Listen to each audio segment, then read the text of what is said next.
हम आने वाले दिनों में जल जीवन मिशन को लेकर के आगे बढ़ेंगे।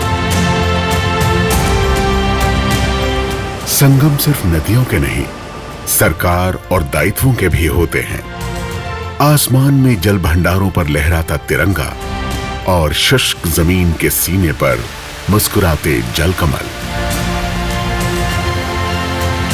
जो कवायद चल रही थी, कार्रवाई चल रही थी, आज वह धरती पर उतर रही है। अपने भगीरथ प्रयास से प्रदेश में जल जीवन मिशन की सफलता सुनिश्चित करते माननीय मुख्यमंत्री दिन में रंगोली सजाता, रात में दिवाली मनाता विंध्य और बुंदेलखंड। हर घर में पानी की ये धार अब सालों भर बरकरार रहेगी। यही तो है सबका साथ, सबका विकास। नमस्कार, मेरा नाम नीलकंठ है और इस साल हरियाणा सिविल सेवा 2021 को क्लियर करके मुझे AEO पद अलॉट हुआ है। You can find my name on serial number 93 in the merit list. आज की इस वीडियो के माध्यम से हम talk elaborately about my optional that is physics, और मैं बात करूंगा कि मेरा इस ऑप्शनल के साथ क्या एक्सपीरियंस रहा है, इस ऑप्शनल को किन लोगों को लेना चाहिए, किन लोगों को नहीं लेना चाहिए। मैं बात करूंगा कि मेरी एग्जामिनेशन हॉल के अंदर कैसा मेरा एक्सपीरियंस रहा इस साल। मैं बात करूंगा कि क्या सोर्सेज आपको यूज़ करने चाहिए to give yourself the best shot at clearing the exam using this option. और फाइनली वीडियो फिनिश करने से पहले मैं 2021 के पेपर जिसको मैं अपने साथ लेके आया हूँ थोड़ा सा डिस्कस करूँगा, एक ऊपरी आइडिया देने के लिए उन लोगों के लिए who are on the fence on whether to go for physics और नॉट। तो मेरा HCS में ये पहला ही अटैम्प्ट था, बट फिज़िक्स लेने की मेरी वजह ये थी कि मैं 5 साल से UPSC की तैयारी कर रहा हूँ और UPSC में भी मेरा फिज़िक्स ऑप्शनल ही रहा है। और इस साल मैंने जस्ट HCS से पहले UPSC का मेंस भी लिखा था और HCS के जस्ट बाद IFOS का मेंस भी लिखा था। तो फिज़िक्स का पेपर लगातार मैंने 3 बारी दिया है, 3 महीने के अंतराल में ही। सबसे पहले UPSC में, उसके बाद HCS में और आखिरी में IFOS में। और मज़े की बात यह है कि इन तीनों के कंपैरिजन में HCS का स्तर, दोनों के कंपैरिजन में रादर HCS का स्तर सबसे ज़्यादा था। सबसे ज़्यादा अजीबो-गरीब सा पेपर HCS में ही आया था। तो उसकी खैर अपनी वजह है, उन पर मैं बहुत जल्दी आने वाला हूँ। बट इससे पहले I will sound a note of caution for everyone जिनका ना ही तो फिज़िक्स का बैकग्राउंड है और जिन्होंने अभी तक ऑप्शनल की तैयारी शुरू नहीं की है, कि मेरी बिल्कुल फ्रेंडली एडवाइस आपको ये होगी कि don't go for physics as an optional HCS के अंदर। क्योंकि आजकल जो सवालों का स्तर है वो सवालों का स्तर इतना अटपटा है कि इन्होंने एक टैसिट नॉर्मलाइजेशन कर दी है। टैसिट नॉर्मलाइजेशन का मतलब ये है कि ताकि एग्जामिनर को उस टाइम पे अपने डिस्क्रिप्शन से कम नंबर ना देने पड़े या बाद में कोई कोर्ट केस की दिक्कत ना पड़े, जानबूझ के 40 से 50 नंबर का पेपर ऐसा सेट किया गया है, अटैम्प्ट ही नहीं हो सकता है। एंड इफ समबडी क्लेम्स कि वो अटैम्प्ट हो सकता है, I will leave my email ID in the description box. I would really encourage you to connect with me and tell me कि वो कैसे अटैम्प्ट हो सकता था। साथ ही साथ जो बाकी 150 नंबर का पेपर था वो भी इतना ज़्यादा लेंदी था कि अगर आपको एक्सपीरियंस नहीं है, अगर आप थोड़ा सा भी पैनिक कर जाएंगे एग्ज़ाम में, तो आपका वो पूरा साल लेके निकल जाएगा। तो मेरी एडवाइस ये है कि अगर अभी आप ऑप्शनल चूज़ कर रहे हैं और अगर आप इंजीनियरिंग फिजिक्स के बैकग्राउंड से नहीं है या BSc फिजिक्स से बैकग्राउंड से नहीं है, stay away from this option. HCS का आप रिजल्ट देखेंगे, बहुत अच्छा रिजल्ट दिया है इस साल एंथ्रोपोलॉजी ने, सोशियोलॉजी ने, PSIR ने, हिस्ट्री ने। बहुत आराम से एक आसान ऑप्शन लीजिए, आसान तो मैं नहीं कहूँगा लेकिन एटलीस्ट स्कोरिंग ऑप्शन लीजिए और अपनी ज़िंदगी को आसान बनाइए। अगर आप मेरी तरह इस साइकिल में ऐसे अटके हुए कि फ़िज़िक्स ही पढ़ा हुआ है आपने 2-3-4 साल से और फिज़िक्स के साथ आपको मज़ा भी बहुत आ रहा है, तो maybe you can continue to watch the video. मैं बात कर दूंगा, अपने एक्सपीरियंस को साझा कर दूंगा। बट सबसे पहला एक्सपीरियंस मैं यही साझा करता हूँ कि अभी तक HCS में एटलीस्ट, UPSC में एटलीस्ट पेपर का स्तर एक ऐसे लेवल पे आता है कि आप अटैम्प्ट करके उसको स्कोर कर सकते हैं। लोग करते हैं स्कोर UPSC में।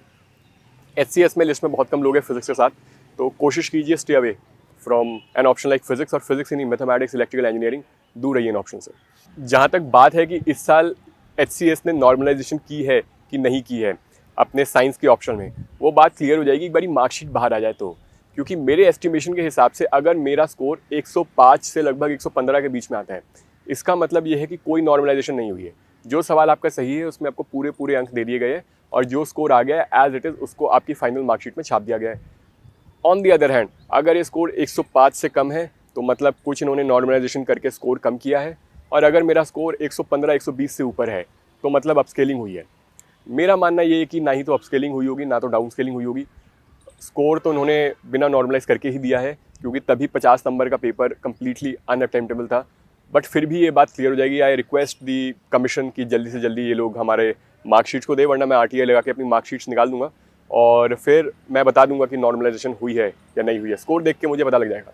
बात करता हूँ मैं बुक्स की, तो बुक्स यार सिर्फ एक बुक को रेफ़र करना है, बेसिक बुक को रेफ़र करना है, इंडियन ऑथर को रेफ़र करना है। ये गलती इसलिए मुझे 5 साल लग गए क्योंकि मैं अपनी समझ का स्तर बढ़ाने के लिए ऑब्सक्योर किताब पढ़ रहा हूँ, मज़ा ले रहा हूँ पढ़ने में, और बाय द टाइम मैं एक सब्जेक्ट फिनिश करता हूँ, नए सब्जेक्ट पे आता हूँ, तो पिछला सब्जेक्ट गोल हो गया है।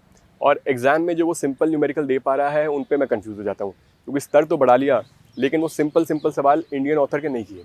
तो if you also want to save your time, save the years, precious years of your youth, तो यार स्टिक टू बिल्कुल बेसिक सोर्स, बेसिक बुक्स। किसी फैंसी बुक पे नहीं जाना, किसी बड़े बड़े कॉन्सेप्ट पे फोकस नहीं करना, बेसिक इजी सवाल कर लो, इतना इनफ होता है। इस साल मैंने सिर्फ वही किया और मेरे को मेंस भी क्लियर हुआ है, UPSC का, मेरा HCS का भी मेंस क्लियर हुआ है और रैंक भी आई है, IFOS का भी मेंस क्लियर हुआ है। तो कुछ तो मेरे लिए वर्क किया है फिज़िक्स में इस साल, जहाँ की फिज़िक्स में मेरा बहुत ख़राब स्कोर आ रहा था आज तक। और इम्प्रूवमेंट का सबसे बड़ा चेंज मैं यही लेके आया हूँ, सिर्फ एक बेसिक किताब और उसके बिल्कुल बेसिक सवाल।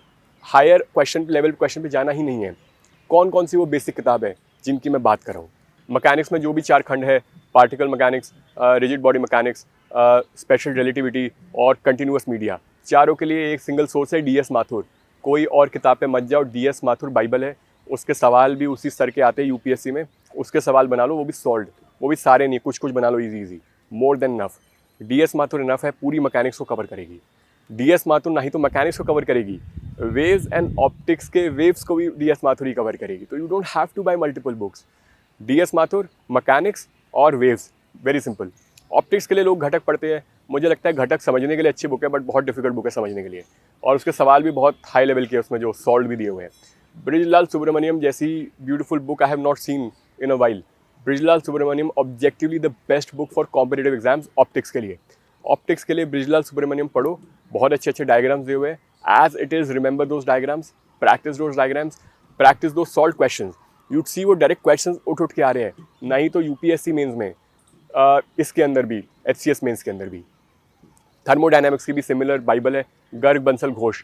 किसी फैंसी बुक पर नहीं जाना है, गर्ग बंसल घोष बाइबल है इसकी।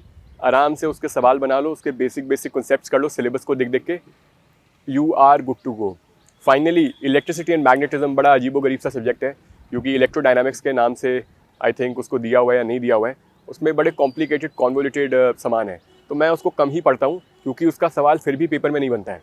तो जो कुछ सवालों में से आपको चॉइस लेनी पड़ेगी, कोशिश कीजिए कि कंपलसरी तो क्वेश्चन करना ही पड़ेगा यहाँ से, तो इजी सवाल आप यहाँ से कर ले। डिफिकल्ट सवाल यहाँ से बनेगा नहीं पेपर में, लेट मी अश्योर यू। तो क्या सोर्स इसके लिए होना चाहिए? जो इसका ईजी पार्ट है करंट इलेक्ट्रिसिटी वाला, वो एक BL थरेजा की किताब है, प्रिंसिपल ऑफ इलेक्ट्रिकल इंजीनियरिंग करके, अमेजिंग किताब है। उससे बाहर का सवाल यूजुअली नहीं बनेगा। तो BL थरेजा के कुछ सवाल आप कर लीजिए प्रीवियस क्वेश्चन की थीम के हिसाब से फॉर करंट इलेक्ट्रिसिटी। बाकी सब्जेक्ट के लिए आप ENM के लिए ग्रिफिथ एक अच्छी किताब है। ये एकमात्र एक फॉरेन ऑथर है जो मैं रेकमेंड करता हूँ। ग्रिफिथ आपकी यहाँ भी काम आएगी और एक ग्रिफिथ आपके काम आएगी क्वांटम मैकेनिक्स में, कम टू इट लेटर। तो इलेक्ट्रोडायनामिक्स के बारे में मैं बता दिया कि BL Thareja for current electricity, बाकी सारे पार्ट के लिए Griffiths is more than enough. फिर क्वांटम के लिए भी ग्रिफिथ मेरे हिसाब से बेस्ट बुक है। मैंने बहुत सारी बुक्स पढ़ी है अनफॉर्चुनेटली इनिशियल अटैम्प्ट्स में। मैंने SC वर्मा पढ़ी है, मैंने MC जैन पढ़ी है, मैंने 2-3 और फॉरेन ऑथर्स पढ़ी है, बट मुझे किसी भी बुक में उतना मज़ा नहीं आया, किसी भी बुक की उतनी इफेक्टिवनेस नहीं लगी जितनी मुझे ग्रिफिथ्स की लगी। क्योंकि क्वांटम मैकेनिक्स एक ऐसा सब्जेक्ट है जो आप बिना समझे आगे नहीं जा सकते। पूरे पेपर 2 का बेस और एडिफिस क्वांटम मैकेनिक्स पे बेस है। Atomic, molecular, nuclear, even solid state के कुछ कॉन्सेप्ट्स क्वांटम मैकेनिक्स से आते हैं, और मेरे हिसाब से किसी भी किताब में इतनी बढ़िया तरीके से चीज़ों को नहीं समझाया हुआ है जितना ग्रिफिथ्स की किताब में क्वांटम मैकेनिक्स से समझाया हुआ है।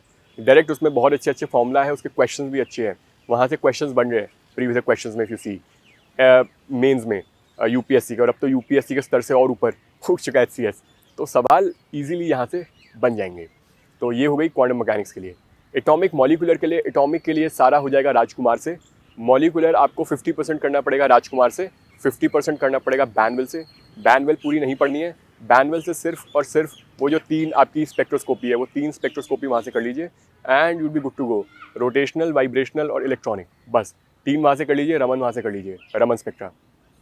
बस बैनवेल का इतना सा काम होगा, थ्योरी कवर करना। न्यूमेरिकल और एटॉमिक सारा कवर होगा राजकुमार से, best book ever. Finally nuclear के लिए मुझे कोई भी अच्छी किताब नहीं मिली, बट एक किताब which is best of the worst if I can call it that would be D C Tyal. D C Tyal से बेसिक कुछ सिलेबस के पॉइंटर्स कर लीजिए। डी सी त्याल के अलावा मुझे नहीं लगता कोई और किताब है जो डी सी त्याल तक का भी सामान दे पा रही है। Plus previous questions D C Tyal से बन रहे हैं एंड आई थिंक किसी भी किताब की एफिकेसी प्रीवियस क्वेश्चन में उसके हिट रेट से मापी जाएगी। तो D C Tyal is a good bet in my opinion. Finally solid state devices electronics के लिए एक तो Babbar and Puri is a good book crystal physics के लिए। छोटी सी किताब है and I think it has enough content. Solid के सारे सवाल वहाँ बन जाते हैं क्रिस्टल के। सुपर कंडक्टिविटी उसमें अच्छा दिया हुआ है, सेमी कंडक्टर अच्छा दिया हुआ है। बाकी जो पेरिफेरल टॉपिक्स इलेक्ट्रॉनिक्स के हैं जैसे BJT, FET, डिजिटल इलेक्ट्रॉनिक्स, वो उसका एक गूगल कर लो उन टॉपिक्स को, उसके प्रीवियस क्वेश्चन तैयार कर लो। If you have prepared those previous questions UPSC के 3 साल के, तो HCS के लिए वो टॉपिक इज सेट। उससे बाहर का सवाल आएगा तो वो वैसे भी नहीं बनने वाला, बी रेस्ट एश्योर्ड। तो इतना अगर आपने कर लिया तो आप भारत में one of the highest marks लेके आ जाओगे, इसकी मुझे गारंटी है। तो I think finally let us discuss 2021 का HCS का पेपर, ताकि एक ऊपरी आइडिया हो जाए कि एग्जामिनेशन हॉल के कंस्ट्रेंट्स हम एस्पिरेंट्स के क्या थे। तो पहले तो जैसे ही ये वितरित हो रहा था, while the paper was being distributed in the examination hall, everybody was stunned, I kid you not.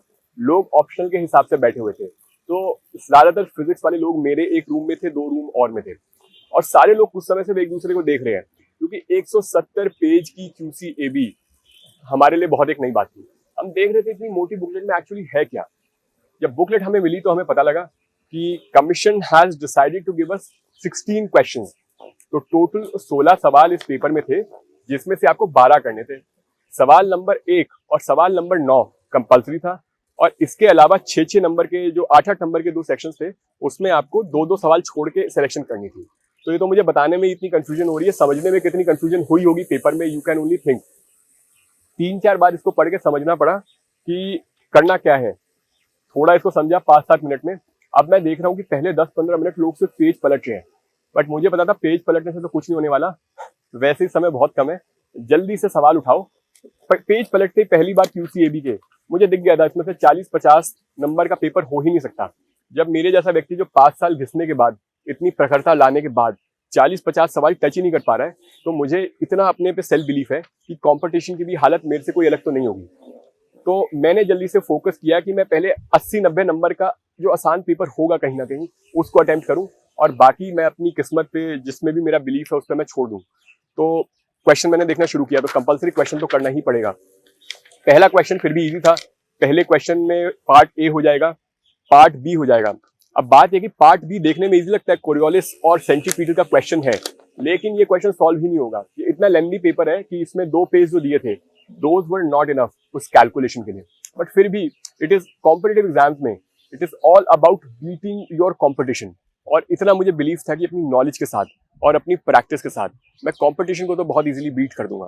कर दिया मैंने क्वेश्चन, C कर दिया, D कर दिया। ये इजी क्वेश्चंस थे। इजी इसलिए थे क्योंकि आई रिमेन्ड काम, आई डिडंट गेट एंशियस कि यार ये तो मैं कर लूंगा, आगे के कैसे करूंगा। और E भी मैंने कर लिया किसी तरीके से, कंपल्सरी क्वेश्चन मैंने कर लिया। क्वेश्चन नंबर 2 बहुत अटपटा क्वेश्चन है, मुझे नहीं लगता कि क्वेश्चन नंबर 2 कोई भी एग्जामिनेशन हॉल में कर सकता है। 2 को तो डायरेक्टली छोड़ना ही पड़ा। अब देखिए 3 14 नंबर का सवाल है, लेकिन इतना इजी सवाल है कि ये लगभग 4 से 5 स्टेप में हो जाएगा। तो मैंने इस सवाल को लगभग थोड़ा लंबा चौड़ा डायग्राम बना के जल्दी से इसको 5 मिनट में इसको निपटाया। क्वेश्चन नंबर 4 भी बहुत सिंपल था। तो simple it is all about picking the low hanging fruits. तो क्वेश्चन नंबर 4 भी बिल्कुल सिंपल, बिल्कुल पेपर थ्योरेटिकल क्वेश्चन था। Question number 4 very easily I did. Question number 5 I left. Question number 6 मैंने समहाउ कर दिया क्योंकि बेसिक मुझे उसका आइडिया था। तो फिजिक्स में भी मेरे हिसाब से कुछ ना कुछ स्टेप मार्किंग होती है। एक सवाल में अगर आप आखिरी आंसर तक नहीं आ पा रहे हैं, शुरू में I used to get this input from a lot of people कि फिजिक्स में बाइनरी मार्किंग होती है, और इसलिए मैं बहुत अंडर कॉन्फिडेंट रहता था। लेकिन यूपीएससी के मेंस के नंबर मिलने के बाद और इवन एचसीएस में अपना सिलेक्शन होने के बाद इस चीज पे मेरा 100% बिलीफ है, 100% बिलीफ है कि स्टेप मार्किंग होती है। अगर स्टेप मार्किंग नहीं होती तो मैं यहाँ खड़ा नहीं होता, आपके साथ इंटरव्यू को साझा नहीं करा होता। तो अगर आपको एक सवाल आप आंसर तक भी नहीं ले पा रहे हैं, जितना आपको उसके बारे में थ्योरी पता है, जितनी आपको उसके बारे में इंट्रोडक्शन पता है, आप लिखिए। ये जीएस का ही पेपर थोड़ा इसको समझिए और कुछ ना कुछ वो मार्क्स देता है। अगर आपने इररिलेवेंट नहीं लिखा है, अब ऑफ कोर्स थर्मोडायनामिक्स की चीज में अगर आप क्वांटम मैकेनिक्स लिखेंगे तो कोई मार्क्स नहीं दे पाएगा। लेकिन अगर एक क्वेश्चन है फर्स्ट लॉ ऑफ थर्मोडायनामिक्स का, एक न्यूमेरिकल है और आपको नहीं पता कि फॉर्मूला क्या है, तो एक introduction if you give about first law of thermodynamics, एक डायग्राम बना देंगे तो कुछ वो 10 में से 1.5-2 नंबर दे देता है। लेट मी अश्योर यू, ये हुआ है मेरे साथ, इसलिए मैं बता रहा हूँ विद एक्सपीरियंस आपको। क्वेश्चन नंबर 7 बड़ा सिंपल था, कंसेप्चुअल क्वेश्चन था, but I would repeat, if you are calm, if you're not anxious, you can think about new conceptual questions in the examination hall. Question number 8 भी मेरा हो गया, कोई इसमें इशू नहीं था। और फाइनली ऐसे मैंने सेक्शन ए से समहाउ 6 सवाल चूज कर लिए।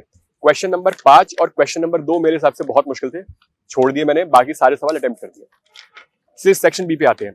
अब सेक्शन बी के जो कंपल्सरी क्वेश्चन था उसमें मुझे 1 या 2 ही आता था, बट आई न्यू कि मुझे ही 2 सवाल आता है कंपल्सरी में से, तो यार बाकियों को भी इससे ज्यादा तो नहीं आता होगा। तो आई रिमेंड काम, जो आता था मैंने किया, जल्दी से मैं इजी क्वेश्चन पे भागा। क्वेश्चन नंबर 10 स्टैंडर्ड क्वेश्चन है, क्वेश्चन 10 का पार्ट भी अटपटा था, बट आई रिमेंड काम। वही, अगर प्रैक्टिस आपकी अच्छी है पहले और अगर आप काम हेड से चीजों को अप्रोच करते हैं तो सवाल बनते हैं विद प्रैक्टिस। सवाल तब नहीं बनते अगर आप घबराए हुए हैं, अगर आप हड़बड़ी में हैं, तो सवाल अटक जाएगा। तो सवाल 10 के पार्ट बी और पार्ट सी की प्रैक्टिस ना होने के बावजूद भी इसको मैंने सॉल्व कर दिया। क्वेश्चन 11 भी सिंपल क्वेश्चन था, हाथ का मेरे बना हुआ था बहुत बारी, क्वेश्चन 11 भी मेरे से हो गया था। फिर आई थिंक 12-13 मुझे आते नहीं थे, कुछ मैंने ऐसे ही जुगाड़ किया होगा। क्वेश्चन 14 किताब का सवाल था, पूरी बब्बर जो मैं बता रहा हूँ, डायरेक्ट उससे क्वेश्चन बन गया था, 14 नंबर का बहुत आसान सवाल। ये भी मैंने आसान सवाल 5 से 10 मिनट में निपटाया, डायग्राम बनाया, elaborate introduction, elaborate conclusion, went ahead. फिर आई थिंक 15 में कुछ किया होगा मैंने, 16 थ्योरी थी, 16 में लिख दी जो थ्योरी आती थी, और आई थिंक तब तक समय खत्म हो गया।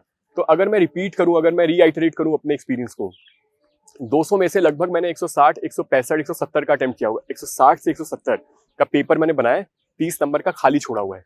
उस 160 में से भी लगभग मेरे स्कोर 115 से 120 होगा, अगर नॉर्मलाइजेशन नहीं हुई है तो। अगर मेरा स्कोर 120 से ऊपर है तो अपस्केल हुआ है, आई थिंक इसका कोई चांस नहीं होगा। और अगर 105 से नीचे है तो डाउन स्केलिंग हुई है, मुझे उसके भी चांस नहीं लग रहे। बट गिवन दैट बाकी ऑप्शन के कंपैरिजन में भी फिजिक्स से 3-4 लोग हैं जो फाइनल लिस्ट में हैं और मैं भी लिस्ट में आया हूं, तो एटलीस्ट 105-110 नंबर तो दिए गए हैं। बट अनफॉर्चुनेट रियलिटी है कि वो तब आए हैं मेरे जैसे व्यक्ति के जो वो 5 साल घिस लिया है। तो मैं नहीं चाहता हूँ कि किसी और को अपनी यूथ के इन प्रेशियस सालों में फिजिक्स घिस के वो एक बेरली एक लिस्ट में आए। तो आई वुड रिपीट, अगर आपके पास चॉइस है, अगर अभी आप एंटर नहीं किए हो तो stay away from a science subject, at least HCS के अंदर। यूपीएससी में इसके बहुत अच्छे डिविडेंड्स हैं, बट एचसीएस में स्टे अवे फ्रॉम इट। अगर फंसी गए हो, अगर आ ही गए हो, 2-3 अटेम्प्ट लिख दिए यूपीएससी के साथ, अगर ये स्ट्रैटेजी जो मैंने बात की है फॉलो करोगे, I assure you this will have the best return on investment. मैं डीकेडी से रिक्वेस्ट करके अपना टेलीग्राम का चैनल का लिंक और यूट्यूब के चैनल का लिंक भी डिस्क्रिप्शन बॉक्स में छोड़ दूंगा। If you have any follow ups तो you can either ask me questions here in the comment section, या मेरे चैनल पे you can ask me questions on the study group. I try to answer all questions with time, bandwidth के हिसाब से। Also, I would like to take this opportunity to thank DKT for inviting me to their platform. और अच्छा लगा मुझे अपना experience आपके साथ साझा करने के लिए। मे बी मेरी कुछ चीज़ सुनने में ब्रूटली ऑनेस्ट लगी होगी, लेकिन आई थिंक मेरी जिम्मेदारी है कि अगर मैं आया हूँ, कुछ मैंने दिक्कतें झेली है, तो वो मैं साफ साफ शब्दों में अपने सभी दोस्तों को बताऊँ। I think on that note I am going to wish all of you very best. I am certain कि विद प्रैक्टिस, समय आने के साथ साथ, प्रैक्टिस के साथ साथ हर चीज़ बनती है। Best wishes and I want to see you soon. Take care. Bye.